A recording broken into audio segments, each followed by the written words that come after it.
Hi, everybody. This is a quick Plan B for the Literature Review Planner because we haven't been able to access our library databases.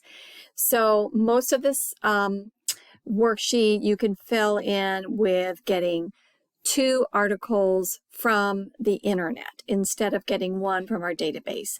In the future, we'll make sure that you can get some articles from our database, but for now, we'll just use the internet because we can access it. So basically, you're going to do the same thing, write the search terms you use to get your articles from the internet, whichever search engine you use, Google, Bing, whatever. The introduction will be just the same, research questions the same.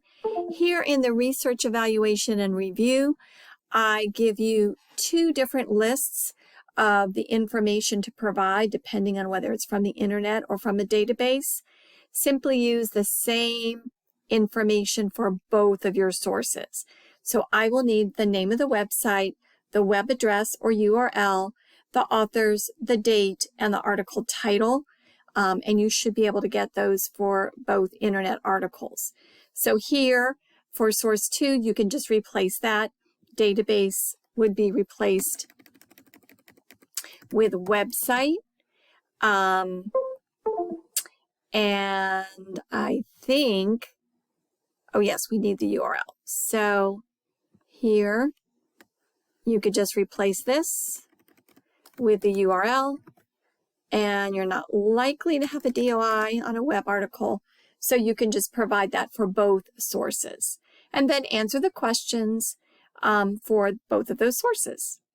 Reflection will be fine with the 2 articles. Conclusion will be fine. Here on the references is the other change. So I gave you a model for an internet source and a model for the database. Obviously, both of your articles will follow this first model. So you can list them both here.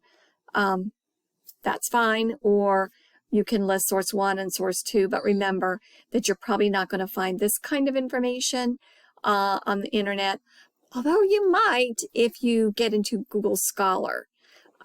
So you can see which one seems to work best. So again, you're just going to get both of your articles through an internet search for this assignment.